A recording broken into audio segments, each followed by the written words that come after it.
प्रभु यीशु मसीह के नाम से आपको नमस्कार और जय मसीह की। प्रभु की नाम की महिमा हो, उसकी स्तुति प्रशंसा हो। एक नए दिन के लिए, एक नए सुबह के लिए जो उसने हमें दिया है, उसके हर एक भलाई के लिए प्रभु का धन्यवाद करते हैं। आज हम कुछ नया देखेंगे और प्रभु की नाम की महिमा करेंगे।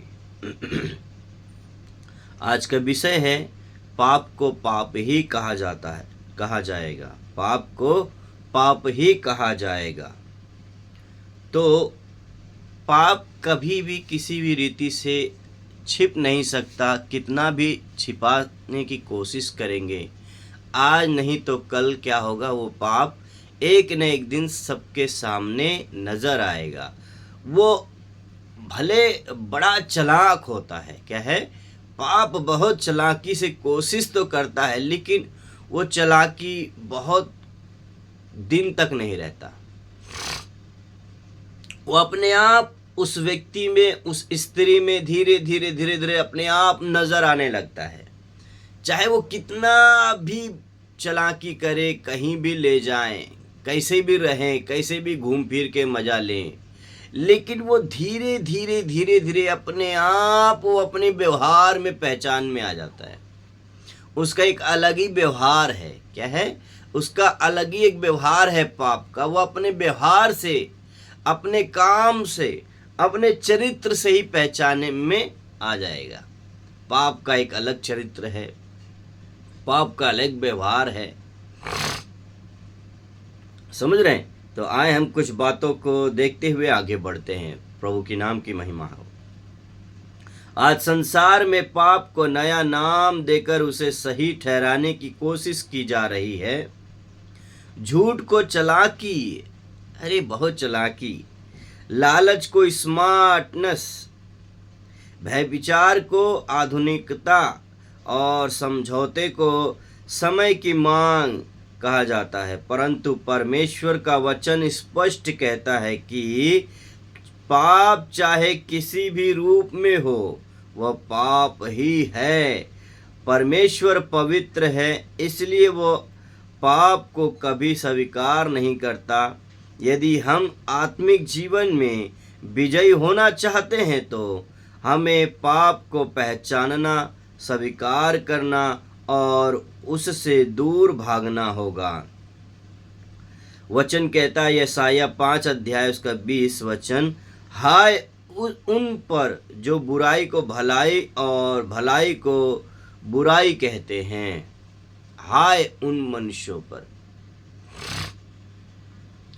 उसका एक अलग बहाना, अरे हम तो यहीं गए थे, घूमने गए थे, अरे अभी आ जाएंगे, हम मिलने गए थे, कुछ बात करने गए थे। नहीं, हमारा तो दोस्ती है, हमारा तो यारी है।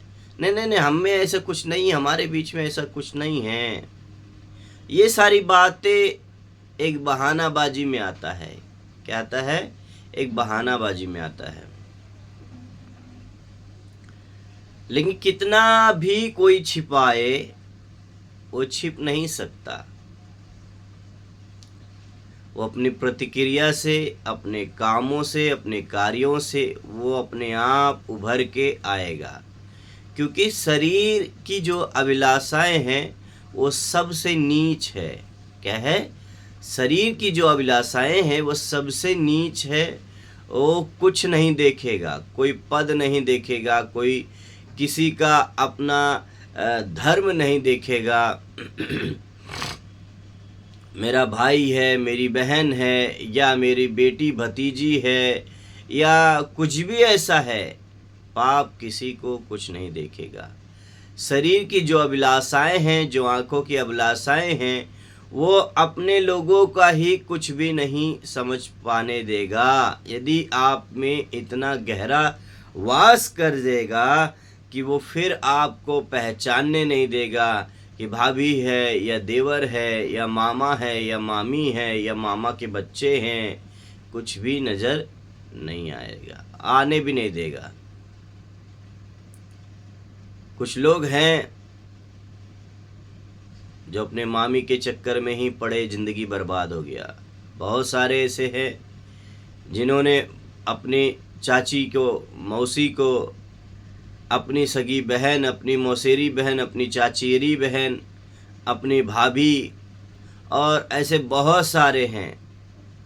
इस संसार में बहुत सारे उदाहरण मिल जाएंगे और बहुत से लोगों का आपको देखने को मिल जाएगा। जब शरीर का जो अभिलाषा है वो आपके ऊपर इतना हावी हो जाएगा, शरीर की उत्तेजना या जो भी कह लीजिए, वो फिर किसी को पहचानने के लिए आपको नहीं देगा। आपको थोड़ी देर लगेगा कि हाँ ऐसा है, लेकिन पाप भयंकर है और उसका परिणाम भी भयंकर है। इंसान को बर्बाद कर देती है अगर इंसान उस पर काबू ना पाए। यदि इंसान उस पर संयम ना पाए।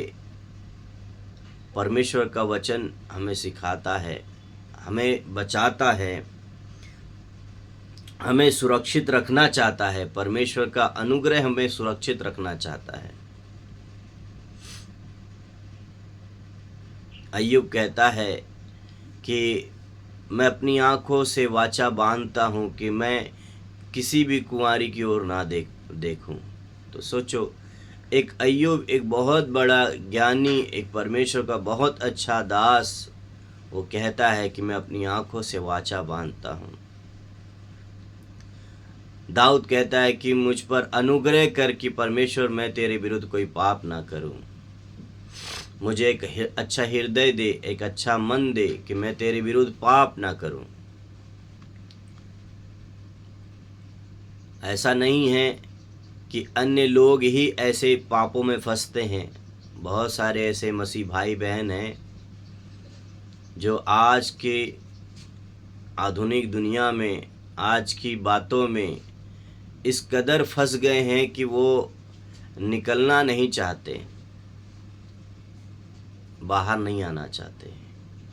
चर्च जाएंगे, आराधना में शामिल होंगे, वही कहते ना, बहुत सारी भीड़ में वो चोर भी शामिल होता है। समझ रहे हैं? बहुत सारे भीड़ में, बहुत सारी अच्छी संगतियों में बुरे लोग भी बैठते हैं, बुरे लोग भी बैठते हैं। एक वचन के साथ हम आगे बढ़ते हैं। पहला पॉइंट का लेके, पाप परमेश्वर से दूर कर देता है। पाप मनुष्य और परमेश्वर के बीच दीवार खड़ी कर देता है। जब आदम और हवा ने पाप किया तब वे परमेश्वर की उपस्थिति से छिप गए।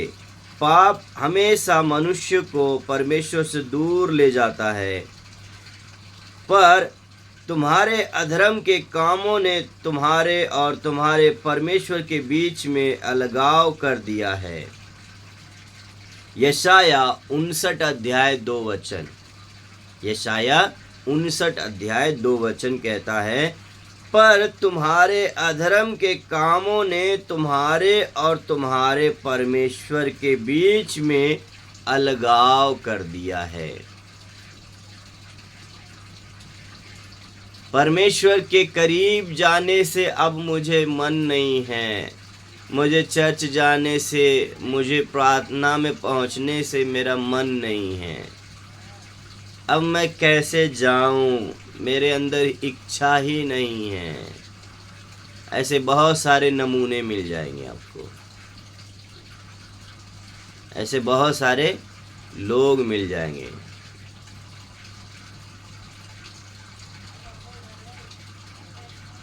क्या कर सकते हैं? आप समझाना भी चाहेंगे, नहीं समझने की कोशिश करेंगे। उस समय में अगर आप समझाएंगे तो वो सोचेंगे कि ये बहुत बड़ा अपने आप को बन रहा है। उस समय उनकी बुद्धि काम नहीं करेगी, लड़ सकते हैं आपसे, आपको नाश कर सकते हैं। यूहन्ना को देख लो, यूहन्ना ने हेरोदेस को बोला कि तू अपने भाई की पत्नी को क्यों ऐसा करता है। आखिरकार उसकी भाई की पत्नी ने, हेरोदेस की पत्नी ने अपनी बेटी के द्वारा यूहन्ना का सर कलम करवा दिया। क्या किया? सरकरम कर दिया।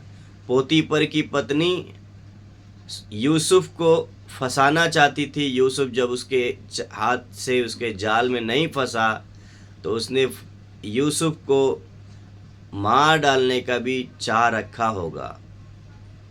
उसने हल्ला मचाया, चिल्लाया, मुझे बचाओ, ये मेरे साथ छेड़खानी कर रहा है। यूसुफ को जेल में डलवा दिया।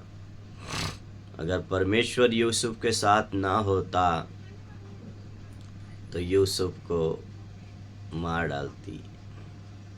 यदि परमेश्वर का योजना यूसुफ के साथ ना होता तो बहुत कुछ नुकसान हो जाता, बहुत कुछ। तो जो इन अभिलाषाओं में हैं, जो इन विचारों में जी रहे हैं, यदि आज परमेश्वर आपसे बातें करते हैं, यदि आज आपको परमेश्वर छू रहे हैं, तो अपने हृदय को बंद मत करिए। अपने हृदयों को परमेश्वर के वचन के लिए खोलिए, उसके लिए उठिए और चलिए और जागृत हो जाइए। परमेश्वर आपके साथ है। परमेश्वर आपको चंगा भला करेगा। परमेश्वर आपको निराश में नहीं रहने देगा। परमेश्वर आपके लिए तैयार है। उदाहरण पे देखते हैं, राजा साउल ने परमेश्वर की आज्ञा का थोड़ा सा उल्लंघन किया, परंतु वही छोटा पाप उसके जीवन से परमेश्वर की उपस्थिति को दूर ले गया। छोटा या बड़ा कोई भी पाप हमारे आत्मिक जीवन को कमजोर कर देता है। साउल ने बस कुछ क्षण मिनट बस इंतज़ार नहीं कर पाया। बहुत देरी तक शमूएल का इंतज़ार करता रहा। पर जब देखा कि शमूएल नहीं आ रहा है, साउल ने बलि चढ़ा दिया, तो उसी समय शमूएल पहुंच जाता है। बस वो क्षण मिनट का ही आपको सब्र नहीं होगा, आपके अंदर ऐसा कर देगा कि आप एकदम परेशान हो जाएंगे। लेकिन जब आपसे पाप और गलतियां हो जाएंगी तो आपको बाद में एहसास होगा कि अरे यार गलत हो गया, गलती हो गई, क्या करें इससे, कैसे बचें। फिर कुछ दिन में ऐसे ही रहता रहेगा, फिर आपको मौका मिलेगा, फिर आप वैसे ही करेंगे। हम सब गुजरे हैं ऐसे अपराधों से, लेकिन प्रभु का धन्यवाद करते हैं कि उसने हमें सुरक्षित रखा। अब जब से हमने मसीह यीशु को जाना, माना, ग्रहण किया, प्रभु हमें सुरक्षित रख रहे हैं, सुरक्षित ले चल रहे हैं और उसके वचन के अनुसार सुरक्षित रहने पाएँ हम सब। प्रभु का धन्यवाद करते हैं। आए हम दूसरे पॉइंट में चलते हैं। पाप को छिपाने से नहीं, मान लेने से क्षमा मिलती है। क्या है? अपराध को छिपाने से नहीं, उसको मान लेने से, स्वीकार कर लेने से और उसे छोड़ देने से ही हमारे लिए दया है, हमारे लिए क्षमा है। बहुत लोग अपने पाप को सही साबित करने की कोशिश करते हैं, परंतु परमेश्वर चाहता है कि हम उसे स्वीकार करें। वचन कहता है, नीति वचन 28 अध्याय उसका 13 वचन, जो अपने अपराध छिपाता है उसका कार्य सफल नहीं होता, परंतु जो उनको मान लेता और छोड़ देता है उस पर दया की जाएगी। किस पर? जो मान लेगा, उसे छोड़ देगा, उसी पर दया की जाएगी। जब दाऊद ने पाप किया तो पहले उसने उसे छिपाने का प्रयास किया, बहुत प्रयास किया, परंतु जब उसने पश्चाताप किया तब परमेश्वर ने उसे क्षमा किया। उदाहरण को देखते हैं। उड़ाऊ पुत्र जब तक अपने पाप में पड़ा रहा तब तक दुखी रहा, परंतु जब उसने लौटकर अपने अपराध को माना तब पिता ने उसे गले लगाया। हम एक बात को सीखते हैं, परमेश्वर टूटे और पश्चातापी हृदय को कभी तुच्छ नहीं जानता और नहीं करेगा और ना छोड़ेगा। जब आप अपराध को मान लेंगे, आप दीनता में आ जाएंगे, परमेश्वर आपको ठुकराएगा नहीं। अरे ये इसने ऐसा किया, उसने वैसा किया, हट हट। मनुष्य उसे अपने जीवन में ग्रहण नहीं कर सकता। एक बार मनुष्य किसी की निगाहों में, किसी की नज़रों में, किसी के कामों गिर जाए, मनुष्य उसे जीवन भर अपने हृदय में जगह नहीं दे सकता। ऊपरी मन से कहेगा हाँ हाँ भैया, हाँ हाँ दीदी, ठीक है ठीक है ठीक है ठीक है ठीक है चाचा, ठीक है पापा, ठीक है बेटा, ठीक है बेटी, लेकिन वो हृदय में जगह नहीं मिल पाएगा, चाहे आप कितना भी कोशिश कर लो। लेकिन परमेश्वर वैसा नहीं है। उसी क्षण वो सारी बातों को दूर करके उसे अपना लेगा, ग्रहण कर लेगा। परमेश्वर मनुष्यों के समान नहीं है। हम तीसरे पॉइंट को जाते हैं। पाप का परिणाम विनाश है। विनाश क्या है?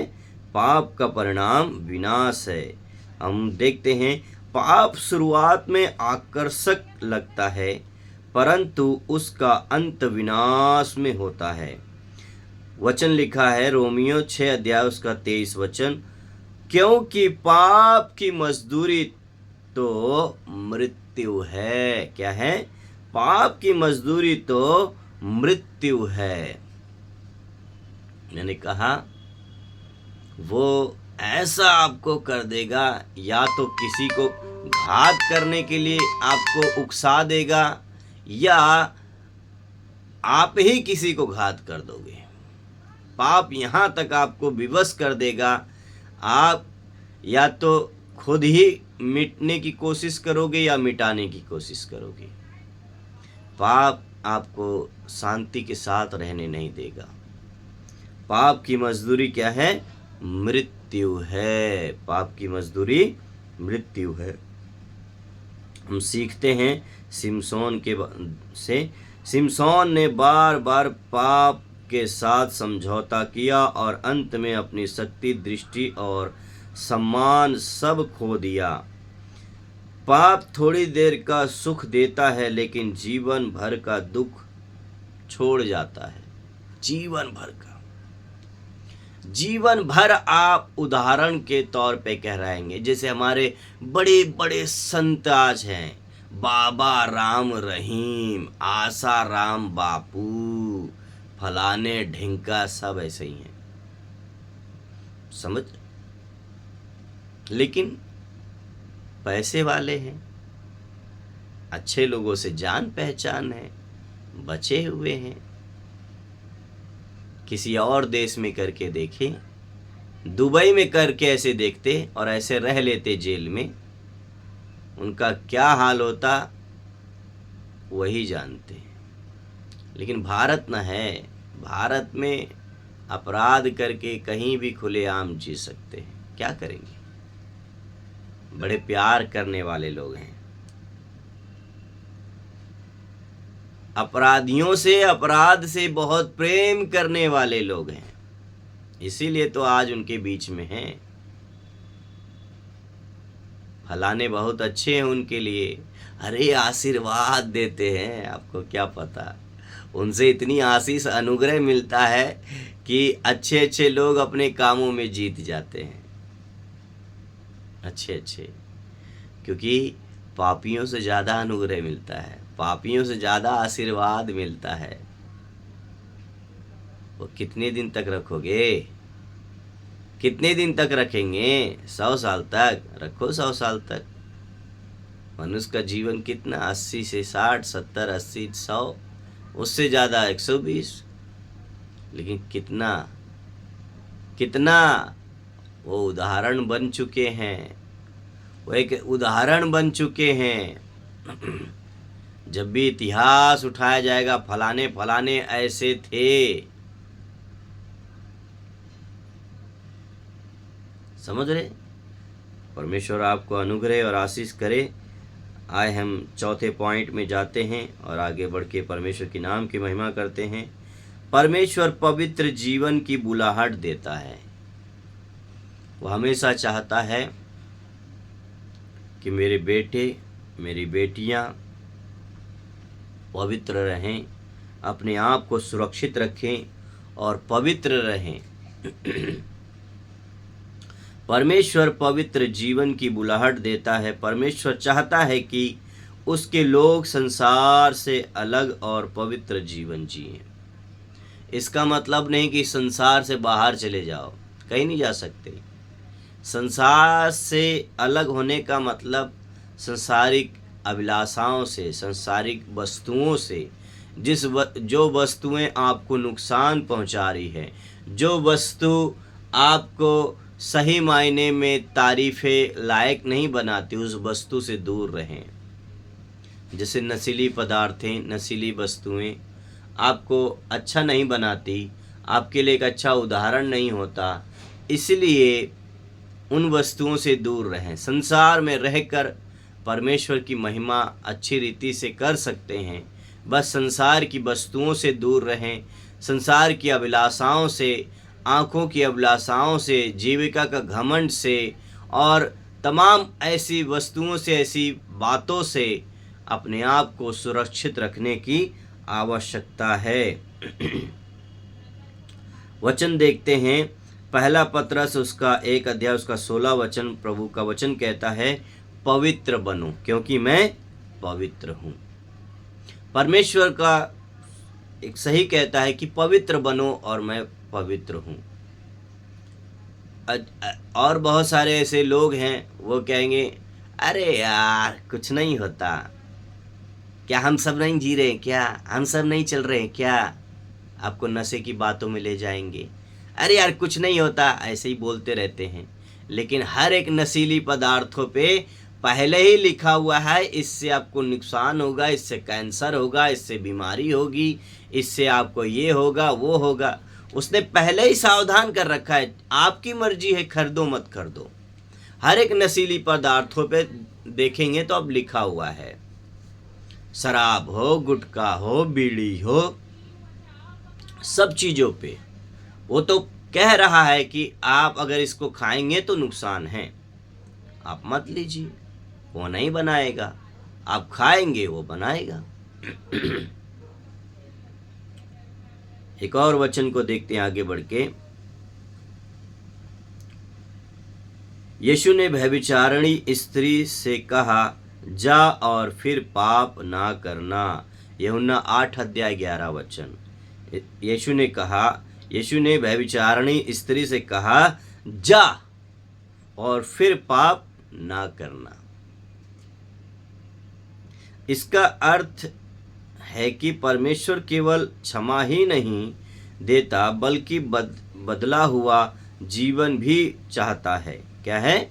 बदला हुआ जीवन भी चाहता। वो उसने ग्रहण किया आपको, उसने आपको क्षमा किया, उसने आपको अपनी नज़र में गिरने नहीं दिया। मनुष्य गिरा के फिर उठाता नहीं, परमेश्वर ऐसा नहीं है। परमेश्वर ने उस उड़ाऊ पुत्र को सब कुछ जानता था, लेकिन उसको छोड़ा नहीं, त्यागा नहीं, उसे गले लगाया, उसे चूमा, उसे फिर से वो जो पद था बेटे का, वो जो मान सम्मान था, वो सब उड़ाऊ पुत्र को दिया, सब दिया।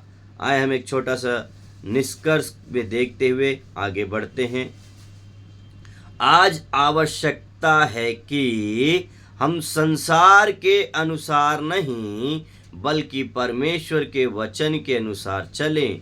पाप को आधुनिकता, मजबूरी या आदत कहकर छिपाया नहीं जा सकता। जो परमेश्वर की दृष्टि में पाप है वो पाप ही रहेगा। जो परमेश्वर के दृष्टि में बुरा है वो बुरा ही रहेगा। चाहे आप कुछ भी हो, चाहे आप कैसे भी जीवन जीते हो। तो ये मत सोचिए कि मैं ये बातें बोलकर और मैं कुछ करके मैं क्या करूँगा, बच जाऊँगा। ऐसा कुछ नहीं होगा, ऐसा कुछ नहीं होगा। यदि हम सच्चे मन से पश्चाताप करें तो यीशु मसीह हमें शुद्ध और नया जीवन देने में सामर्थी हैं। उसका वचन कहता है पहला यूहन्ना 1 अध्याय उसका 9 वचन, यदि हम अपने पापों को मान लें तो वह हमारे पापों को क्षमा करने और हमें सब अधर्म से शुद्ध करने में विश्वास योग्य है। एकमात्र परमेश्वर ही है, वो विश्वास योग्य है आपको क्षमा करने, आपको बुराई से निकालने, आपको फिर से वो पद मान सम्मान देने के योग्य है। मनुष्य आपको उस पद और सम्मान पे नहीं ला सकता, ना देगा। आइए हम छोटी सी प्रार्थना करके समाप्त करते हैं। और आज का ये संदेश आपके लिए कितना लाभकारी है ये आप अपने अंदर पहचान सकते हैं।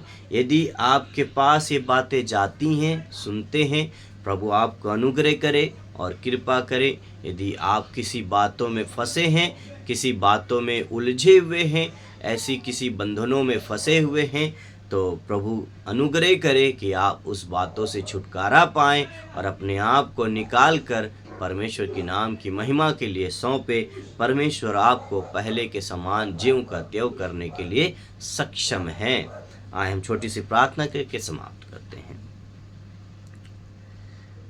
हे सर्वशक्तिमान प्रभु, पवित्र परमेश्वर, अनुग्रहकारी दयालु परमेश्वर, हम आपका धन्यवाद करते हैं।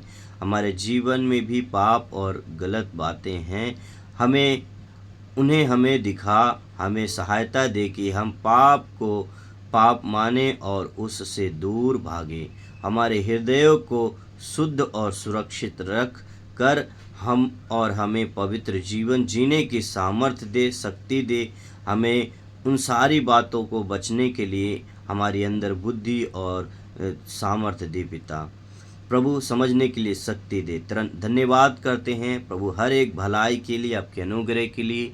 कुछ समय पहले जब हम प्रभु आपको नहीं जानते थे, नहीं पहचाने थे, परंतु हमारे जीवन में बहुत सारे ऐसे अपराध और पाप थे जिसे प्रभु आपने छुटकारा दिया और हमें उन बंधनों से, उन विचार और भावनाओं से, उस गलत कामों से प्रभु आपने निकाल कर अपना बेटा और बेटी होने का अधिकार दिया। इसलिए हम आपका धन्यवाद करते हैं। हमारे पापों को क्षमा करने के लिए प्रभु आपका धन्यवाद करते हैं। सारा आदर, महिमा, इज्जत, गौरव प्रभु आपको देते हैं। आज यदि जितने भी लोग सुनते हैं प्रभु, उन सबों के जीवन से आप बातचीत कीजिए, उनके जीवन में आप कार्य कीजिए और नया कर दीजिए। धन्यवाद के साथ प्रभु यीशु के नाम से इस प्रार्थना को मांगते पिता, सुन और ग्रहण करें। आमीन। प्रभु का अनुग्रह और उसकी दया, उसकी कृपा लगातार आपके साथ, आपके परिवार वालों के साथ भी बना रहे। धन्यवाद। जय मसीह की।